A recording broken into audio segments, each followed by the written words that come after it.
खाइबा तेल बर्तमान कौन नियंत्रण ना आम जी स्टक रखा था रखिपारू एम सरकार कौन स्टक लिमिट बर्तमान सुधा ना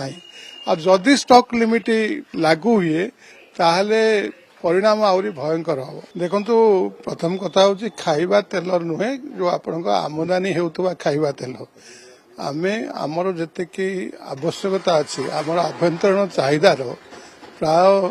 30 भाग तेल आम बाहर देश इंपोर्ट करुचे से इंपोर्ट भितर तार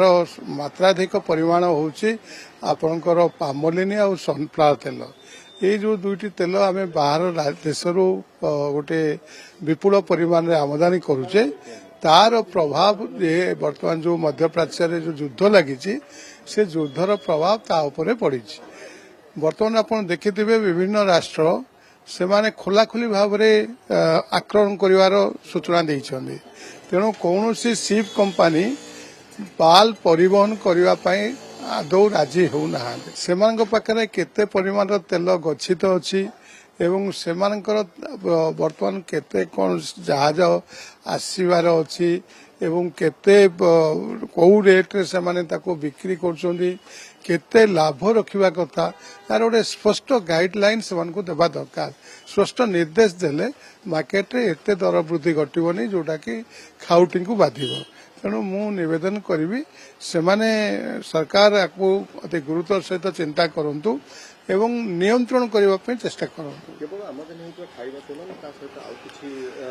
कौन से जिनस आप देखु आमदानी होता खाइबा तेल छाड़ी जदि आप देखिए आम देश में जो खाइबा तेल मुख्यतः प्रोडक्शन होती सोरिष तेल तार कौन दर वृद्धि घटी ना जमी बादाम तेल तार दर वृद्धि किसी घटी ना सेमती आपंकर आप डाली जातीय जिन देखिए बरं 200-300 टंका क्विंटाल पिछा कमी एवं सेमती आप चाउल देखिए से दर कमी सुजी मैदा अटा से दर कमी तेणु केवल हाँ सोरिष तेल भी कमी केवल जो आमदानी होता खाइबा तेल दर वृद्धि घटुची एवं सरकार जदि आपको दृढ़ भाव में नियंत्रण न करेंगे सोर्सेस प्राइस जदि बढ़ो ताको आमे राज्य भितर बा देश भितर बेपारी पाखे नियंत्रण करिपारिबा नाही गत सप्ताह 160 टंका प्राय थिला खाइबा सूर्यमुखी तेलर दाम किंतु वर्तमान 165-66 टंका अच्छी सेमती आप पामोलिन 140 टंका वर्तमान पाखापाखि 142-143 टंका पहुंची तेणु ये दर वृद्धि जो घटी ये वर्तमान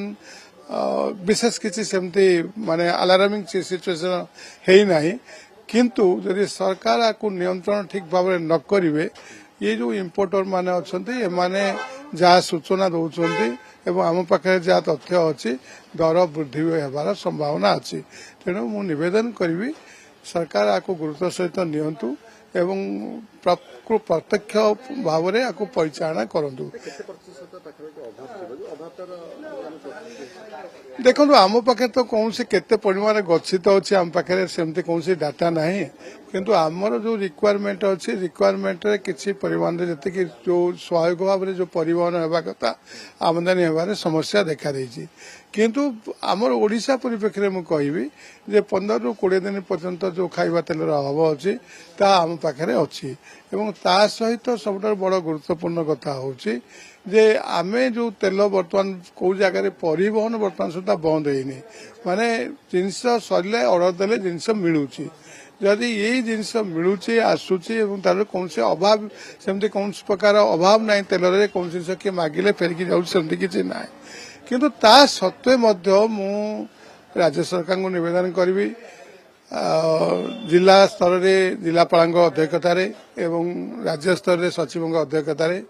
व्यवसायी संघर गोटे मीटिंग नियंतु एवं ये परिस्थिति केमती को नियंत्रण करा जाई परिबो से विषय जदि आमे आलोचना करिबा अनेक समस्यार समाधान करि परिबा देखंतु होर्डिंग कथा यदि आपण धरिबे आमर मुख्य लक्ष्य होउची आमे खाउटी पाखरे जिनस पहुंचेबा आमर मुख्य लक्ष्य तेणु आप यदि होर्डिंग कथा कहे तार ये जो खाइबा तेल बर्तमान कौन नियंत्रण ना आम जी स्टक रखा था रखिपारू एम सरकार कौन स्टक लिमिट बर्तमान सुधा ना जदि स्टक लिमिट लागू हुए ताहले परिणाम आहरी भयंकर हम